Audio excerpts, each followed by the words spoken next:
Hi guys and welcome back to the channel. Today I've got the tank review for the in inverted commas brand new tank destroyer, the KV-4 KTTS Orthrus. Now this is a KV-4 KTTS but with an autoloader.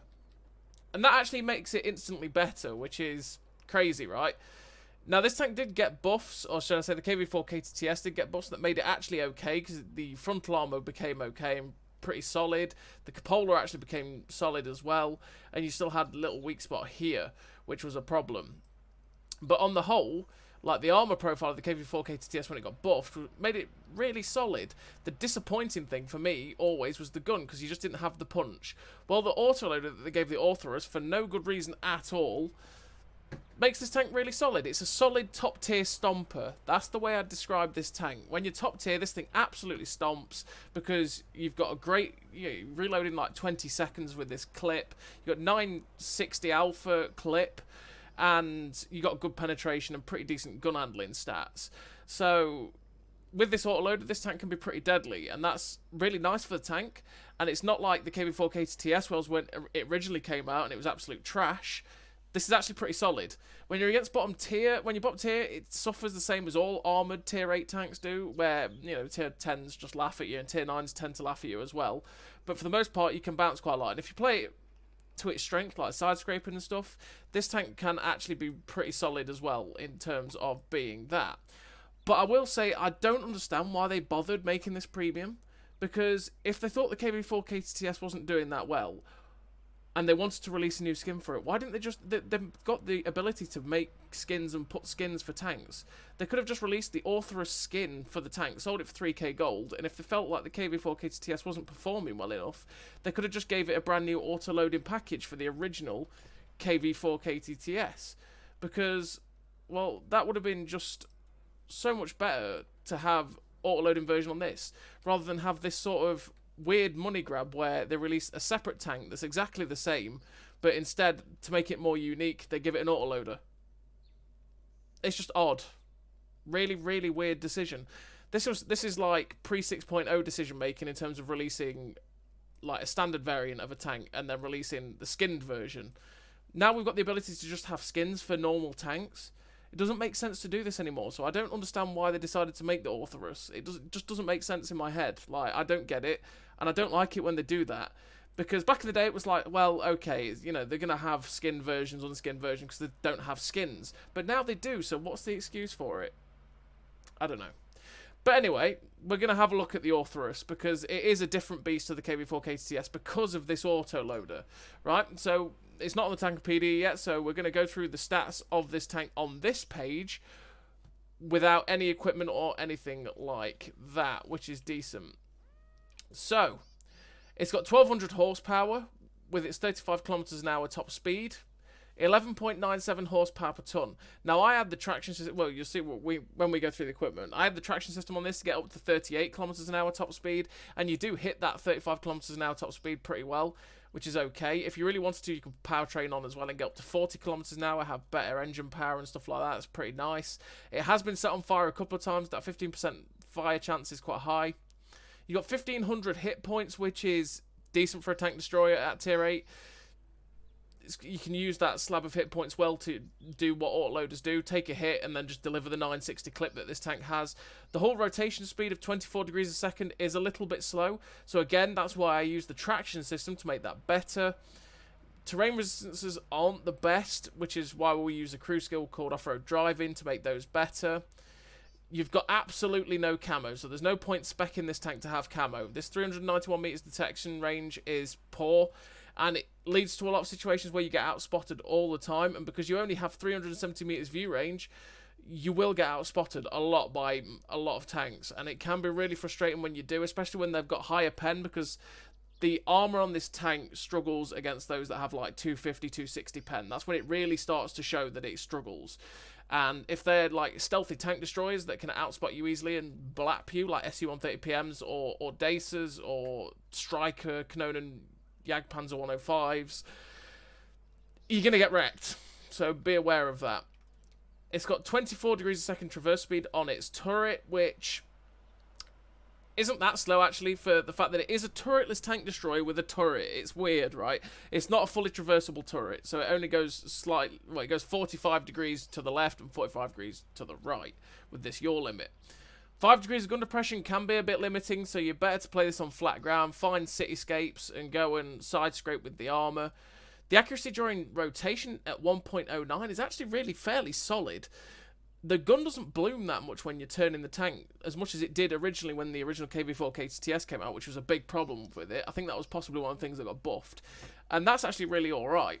Like I said, the original KV-4 KTTS, after it got buffed, I've always meant to do a revisit of that tank, because it was complete trash when it came out. And then they gave it some significant buffs. I think they buffed it twice. And it was like, yeah, this tank's actually alright now. And I've just never got around to getting back to revisiting, right? It's okay, but it's nothing to shout about. It's like bang mediocre rather than trash. This autoloader on this tank makes it a little bit better than mediocre, but it still depends on how you view the tank in yourself and your own playstyle. So you've got a 25.7 second base reload, which is okay. And like I said, I get that down to about 20 something seconds. You'll see, we'll put all the equipment on in that, and we'll come back to this page and we'll have a quick look later on. 5.68 second rate of fire, like I say, the 25 second reload for this clip is decent. You've got 0.38 accuracy, which you can get down to about 0.3, maybe a little bit less than that, which is, yeah, again, okay. You're more a close range brawler, which is the way this tank is supposed to be played, so that accuracy doesn't bother you as much when you're playing it at quite close range. You've got a 2.5 second aim time, which again is okay, and you can get that down to about 2.2 maybe. And if you were to decide that the aim time is too slow for you, you could put a GLD on, and you'll get below 2 seconds aim time probably easily. So you've got a 3 second intro clip, which is a little bit long, but the clip potential at 960 is quite high for a tier 8, which is kind of nice for a 20 second reload. Although there is other tanks like the Demolisher T28 prototype, which has recently been buffed as well, which I've got to do a revisit of, that is solid and does the same thing and has incredible crew training and has armor that's probably rivals this tank as well nowadays. So you get AP standard, APCR premium, and HE. You're probably never going to take HE clip because there's no point. It's not high enough pen, and you may as well just keep firing AP and APCR, because you do also have the 45mm gun here. 1818 base XP, so 1818 base XP. Base average damage per minute, I should say. Base XP? What was I going on about? Yeah. Average damage per minute. It's quite low, but like I say, just the way an autoloader system plays like, you'll basically be playing peekaboo. You'll bait a shot, bounce it, and then drop a clip into someone. That's the way I've been playing it, and I've been having great success with it. Like I said, the 227 base AP penetration is great. That's solid. And 289 APCR penetration is fantastic. You pen everything you're going to face with 289, which means that when you are bottom tier, you're not going to be struggling for pen that much if you are having to load that gold, which is okay. At 500 meters, so if you're firing at distance, you've got 204 standard pen and 251 on the premium. Is not that bad. If you're firing at 500 meters at tier 10 targets with 251 pen, you're still going to pen them quite a lot of the time, so that's okay. And you've got 320 alpha, which, yeah, is decent. The ammo speed is 1043, which is okay. You've got 1300 shell velocity, though, on the APCR, which is fantastic. And, yeah, the ammo range 720. Now, you do also have a multi-turret system gun, which is on the top of the turret. You'll see it in game. It's a 45mm gun. It's only got 88mm of penetration, because I will say never load the standard 51mm of penetration. Never load it. There's no point. It's absolutely useless. 88mm of penetration isn't that good, generally. But you can use it against rears and flat sides of a lot of tanks, and especially lightly armoured tanks. So you're going to be loading full gold, and that way you're also not having to fumble around with switching ammo as well on the multi-weapon system, which can be confusing and frustrating. 2.3 second aim time with 0.48 accuracy. It's pretty horrendous, but you're going to be using it at extremely close range against lightly armoured tanks. That's pretty much what you're going to be using, because it's also got not the best shell velocity here at 956 if you're using the 88mm pen APCR. So yeah, they're the stats of the KV-4 KTTS. The Orthrus, sorry, not the KV-4 KTTS. It's, like I say, it's a top tier stomper, because you've got this armor as well, this armor profile, which, if you look at it here, you've got 230 on the turret front, which was buffed again because that was a lot lower, which means that you don't get penned as often here, which is nice. And then you've got 220 lower plate armor as well as 200 upper plate armor. If you're shooting this thing, the best thing to do is wait for it to turn its turret slightly, and you can pen it here in this plate that's 125mm thick.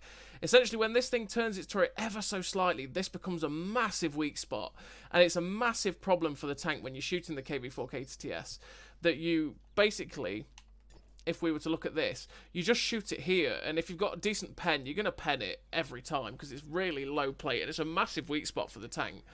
And it basically negates a lot of your armor a lot of the time, especially when you're side scraping and you're trying to poke around a corner and sort of bounce shots off of here and here. They can catch this little spot here a lot of the time, and it can be very, very frustrating. So in terms of equipment and consumables, I actually was running vents, optics, and traction system again to make the track traverse better and get that 38 kilometers an hour top speed, as well as having the typical setup in terms of consumables of the repair kit and the first aid kit. In terms of a crew, I also run what is in the KV-4 KTTS, which is this crew.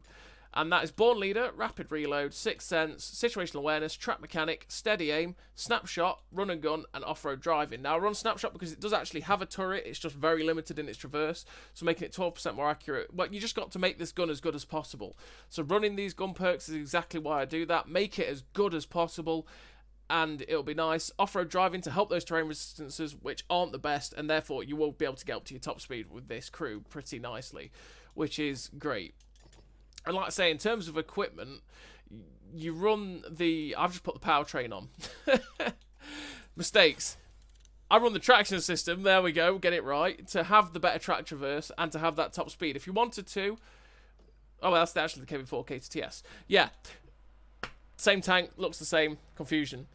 Traction system, yeah, to get that 38 kilometers an hour top speed and to have the track traverse. You could, if you wanted to, drop the vents to have the powertrain to then have better engine power and just be a 40 kilometers an hour top speed, and you'll be away with yourself, which is great. So quickly look at the actual statistics here that we have for what it actually is with all the stuff. 26.4 seconds traverse speed, so it's up like 2 and a bit degrees a second, which you do feel, which is great. 38.5 kilometers an hour, although it's going to be 38 kilometers an hour, which is fine. You've got a 2.26 aim time now, which is a lot more manageable, and with a 3-second intro clip means you're always going to be aimed by the time you get to fire that shot, which is nice. 0.3 accuracy, which again, like I say, isn't too bad. 20.88 second reload as well, which again is absolutely fantastic for an autoloader. It means you, once you fired the clip, you're not waiting around twiddling your thumbs. It's like the G-Saw 1008 it was, where it spends a lot of time reloading that 36-37 second clip, which it has an extra 200 damage in its clip. This fires in 20.88 seconds, which is really nice, and it means you always feel involved in the game. And you have the armor to back up the gun as well, which means you can bounce quite a few shells. And you'll see it in the replay where we end up having to reload the full clip, and we do decently with it, which is nice. Like I say, on the whole, the Orthrus is actually not a bad TD. Not a bad turretless or weird turreted, limited turretless TD, turreted TD, something like that. I don't know how to describe it. Casemate TD, it's not a bad tank actually, which is surprising when you think the KV-4 KTTS was so horrific. It's just a shame that they released this as an additional tank and just didn't add it as a package and a skin for the standard KV-4 KTTS. I don't get, well, I do get why they did it, money. But it just doesn't make sense when you can just add the skin and then add a package, which you can do now. Or add the gun, sorry, as an autoloader. That's my annoyance with it, that I'm very annoyed at them for doing this and releasing this as a separate tank. It just is, what's the point?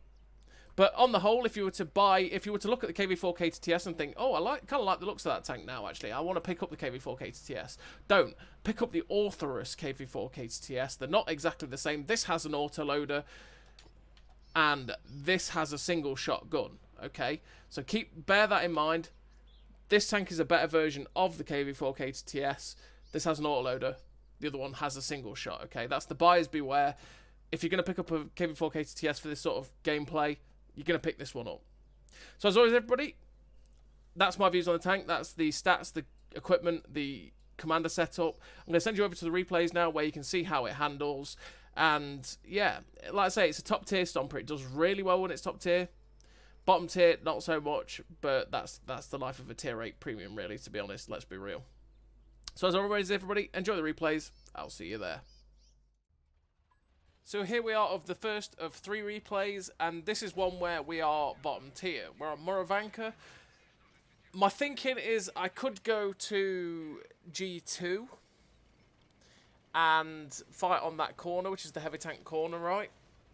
I could fight there, poke around the corner, use this weird gun angle, gun arc that this tank has, sort of shove the lower plate around the corner, they'll possibly bounce, and I might be able to get shots at them and farm them with the autoloader. But my other thinking is there's stuff like Object 277s, there's T95 FV-4 201s, or there's the Unskinned Valor. There's lots of tier 10 heavies like that, and if they're firing Prem or even firing Standard, they're probably going to laugh at my armour, and I didn't want to get stuck in to a heavy tank brawl on that corner because it could get messy for us, especially with one artillery, and artillery likes to focus that corner. So it was like, you know what, I'm going to go to the Magic Forest. We've got enough people coming to the Magic Forest that, you know what, I can do this. I can get to the Magic Forest and try and hurt them with my gun. We've immediately got spotted by an STRV-1030, but fortunately enough, we managed to bounce his shot. Now, I take a risk here, which is something I shouldn't do. I get 2 shots into the ISU, and I think, you know what, I'll stick around to get a 3rd in, because I can nearly clip him out. I shouldn't have done that, because then I end up losing half of my hit points to that ISU. That was a big mistake. That guy laughs at our armour, but of course he's going to laugh at our armour. He's got 270-odd pen. Maybe it was less than that, actually 260 pen, I think, with the standard on that gun.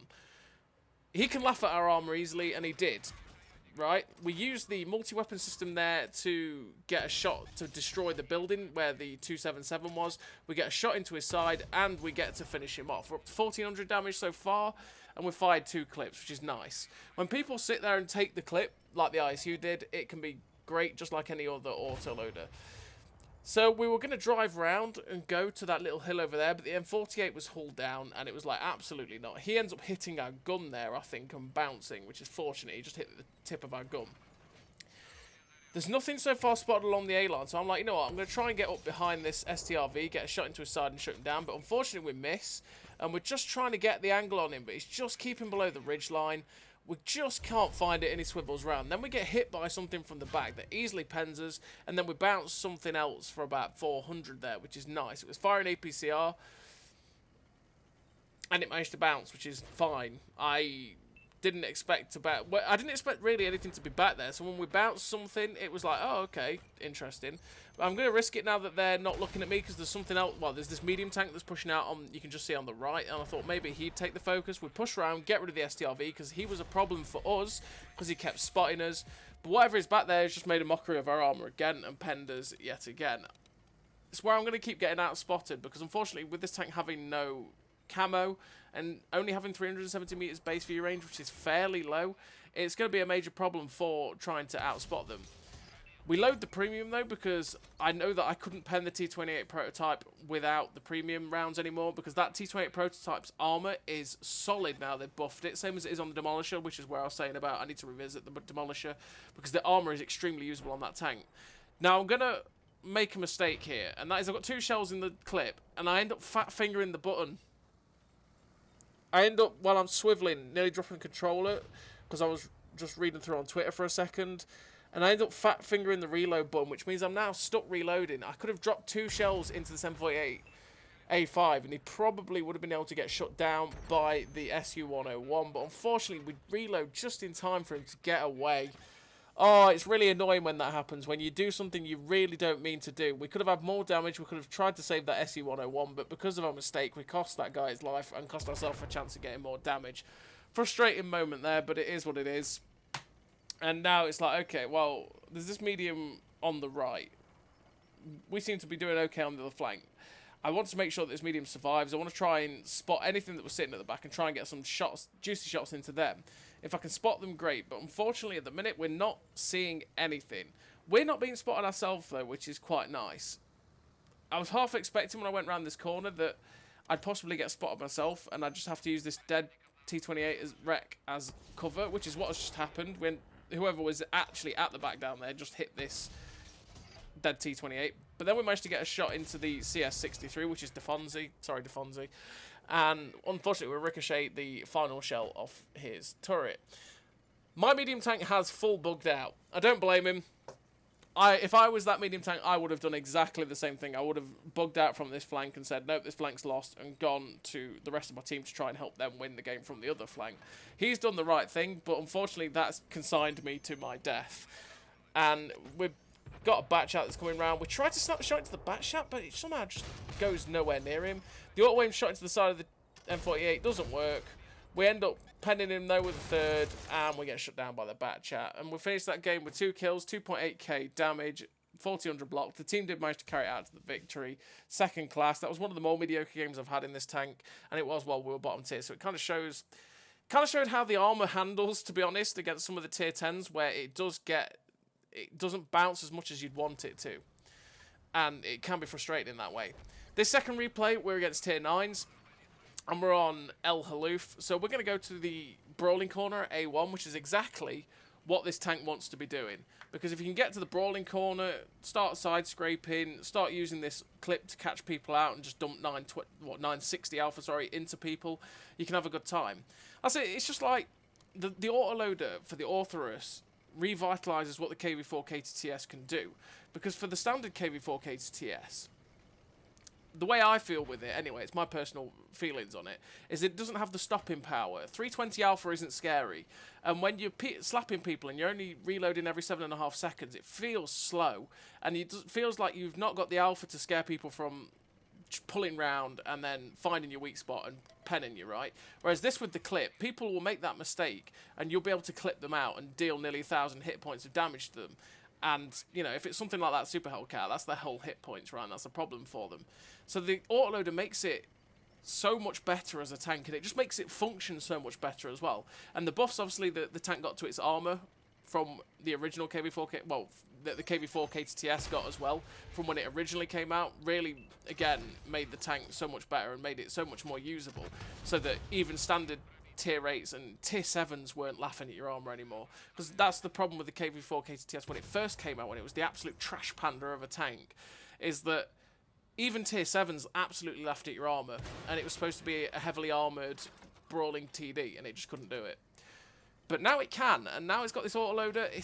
Well, now this Orthrus has come out with the autoloader. It's filthy. It's so annoying that Wargaming decided to release this tank as a separate tank and not just decide, okay, the KV-4 KTTS isn't performing how we want it to, we're going to put the autoloader on that tank. It doesn't make sense to me anymore. It was something I'd hoped they'd stop doing, but they just didn't, because why not? And it is what it is. So far, we're up to 1900 damage. We managed to shut down that Trinity. We've got 2 shots into these 2 TDs here, and the multi-weapon system again came in handy there against that Hellcat. He was starting to run past, and we managed to pop a couple of shots into him and finish him off with that multi-weapon system, which is great. We get blapped a little bit by artillery, which again is a problem for this tank. This tank doesn't like artillery, but again, what tank does? And every slow tank is going to feel the same pain when artillery starts focusing you. Now, we managed to get 2 shots into that AMX AC-48, but unfortunately we didn't quite get to finish it off with the 3rd shell. It just whiffed it, and we looked at getting a multi-weapon system shot into him, but no chance of penning it. Now we're using it against the side of this 50 TP, but 88mm of pen, sorry, it's just not even going through that guy. And unfortunately we didn't get any damage on him, but he did get shot down by the 75. Now we're going to swivel back round. Now we're loaded, and we're going to go back after these TDs, who seem to have pulled around the corner looking at the map. And they have. So we've caught this convoy out. We get 1 into the convoy. This is where this tank, like I say, like every other autoloader, is like deadly and filthy. Because that convoy wasn't paying attention. We pull around the corner, and we managed to deal like 600 damage to him before he's blinked. If I was in the standard KV-4 KTTS, I would have had to fire 1 shell at him and then pull back and reload and then wait to get another shell in.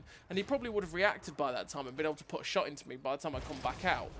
But usually, that's the strength of this tank with it, is that in fact you can try and bait a shot, you can bounce a shot, and then you can deliver 3 shells in before they manage to get the next shot off, or by the time they get to have a second shot. Whereas the KV-4 KTTS, to do the same damage, you're always going to be firing one shot and then having to bounce a shot and bait a shot to, you know, so essentially you're going to have to try and bounce and bait 3 shots as opposed to 1 for a clip, essentially, is what I'm trying to get across to you. Whereas why this tank figures so much better in the playstyle it has. So we managed to get a couple of shots into the artillery there with the multi-weapon system, but unfortunately he ended up going behind a building and we couldn't quite get the final shot in with this clip. There is 2 tanks left, and it's a very good guess as to where they are. Very obvious guess, to be perfectly honest. And that's that they're at K5. They're probably on this hill in front of us, so I'm just hoping that we can get there. And as you can see, I mean, we're going uphill, but we're starting to really lose it. This is why I say you might be good dropping vents and putting a powertrain on as well. Get that extra 5% grunts in the engine. Get the extra top speed. You'll get up to 40 kilometers an hour and you're on flat. And when you're going up stuff like these hills and things like that, you might be able to keep your speed a little bit longer, and you might be able to build up to your top speed a little bit quicker. But the vents also helps with your aim time, and that's why I like running the vents, because it helped my aim time and my DPM just be that little bit better. But we finished that game with the epic victory. 3 kills, 4.4k damage, 1100 assistance, 3k blocked, ace tanker, high caliber, steel wall, 1950 base XP. It showed what this tank can do, even against tier 9s. You know, we bounced to Conway once or twice there as well, and he had the big gun, which has got like 260 pen. When it's angled correctly, you can bounce shots. It's just that if people properly aim and they do have that 260, 270 pen, more than likely they're going to go through you, and it's just pain, and it is what it is. But that's why this tank is a top tier stomper, because a lot of the tanks you face at tier 8 and below won't have that 240, 250, 260 pen unless you're at tier 8 and they fire premium. Most tanks you face aren't going to have that, which means it's going to be a top tier stomper, and you're going to do really, really well when you're top tier and you play it correctly. But when you're bottom tier, you're going to have to play it just that little bit more cautiously. And when you're bottom tier as well, this auto-loaded really does lend itself to being better than the other KV-4 KTTS, because if you do manage to catch out your opponents when, you know, say the tier 10s, and you manage to catch someone out sideways on, you're going to deal 900 damage to them, and you can try and back up and get safe before they've blinked. Whereas, you know, if you're facing a tier 10 opponent with a single shotgun on the standard KV-4 KTTS, you're going to get one shot into them for 320, and then you're going to have to back up and get safe, and they're going to just turn around and look at you and probably pen you, right? The autoloader revitalizes this tank a lot and makes it just so much better. That's what I'm trying to get across to you. Like, the KV-4 KTTS, when that came out, was complete trash. It was awful. Then they buffed it, and they've made it sort of just bang mediocre, to be honest. It's a meh tank. It's alright, but it sits there not great, but alright. This tank sits there above that mediocre line, where it's sort of like, it's pretty good. Anything to shout about? Not really, but it's pretty good. And it's pretty good at doing what it can do now, which is nice. And this autoload is pretty solid. So it's just really frustrating the release it as a separate tank, and it's frustrated with him for that. Is what it is. So we're on El Alamein, and we've made mistakes with that first clip. We got 1 pen in, and then we ended up bouncing, and then we shot the turret front of the MXM-445, forgetting that thing's been buffed as well, which means that we're not guaranteed to go through his turret front, which we didn't, and we bounced. So we made a mistake with that clip, but so far we're at 359, and I'm sitting under this rock, because this way I can poke my frontal armour out angled, and I can try and use, again, the weird yaw limit of this gun to poke round this corner and start firing shots. So we got a shot into the drive wheel of the IS-6, tracked him in place, but he repaired. Then we got a shot into this, I think it was at KV-13. Nice shot into him. Hopefully he'll pull out and give us another shot, but he doesn't seem to be. And I'm looking at this going, can I get an extra shot in here?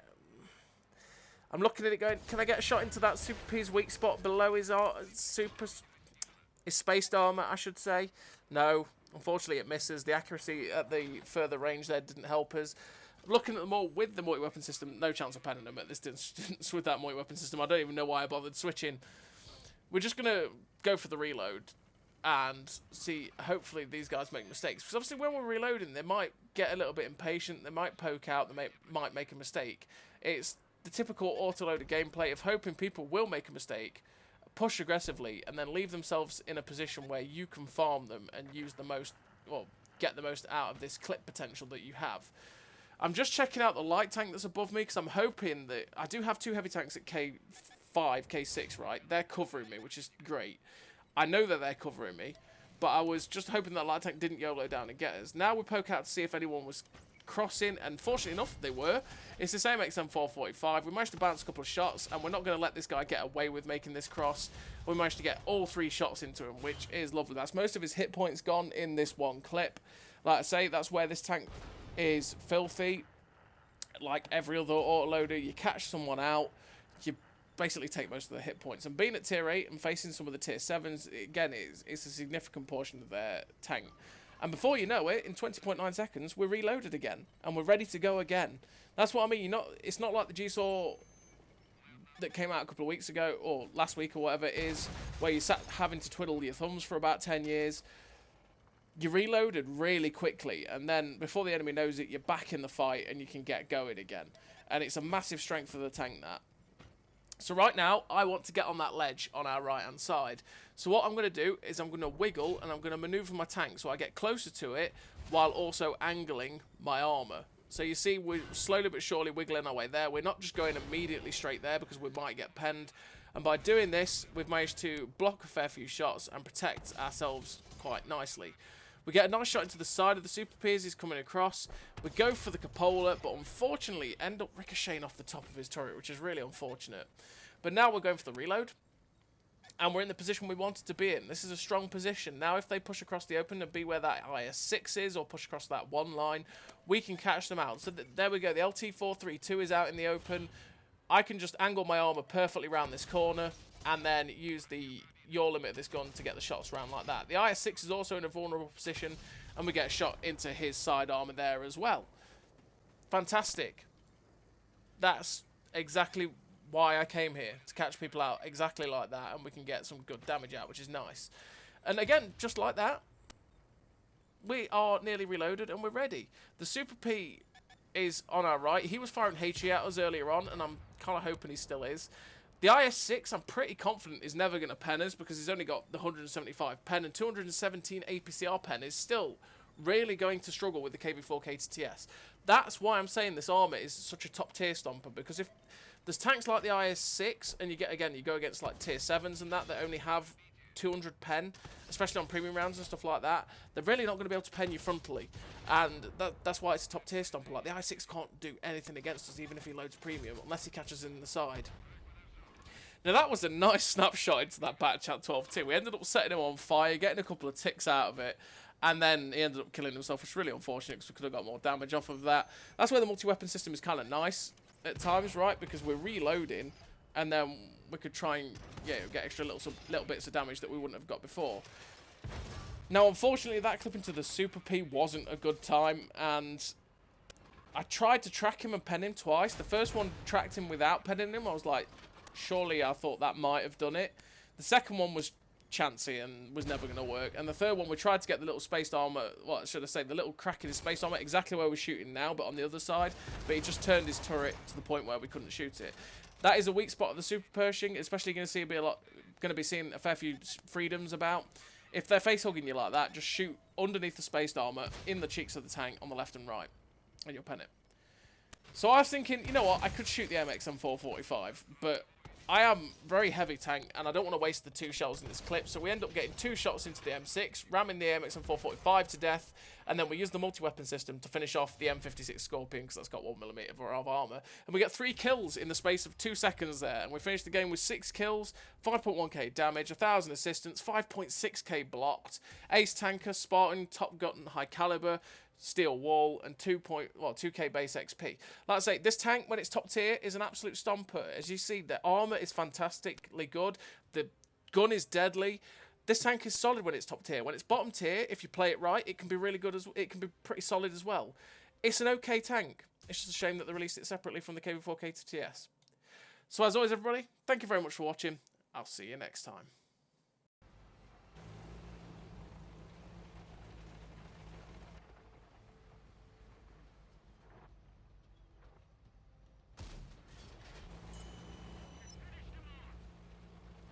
A great success!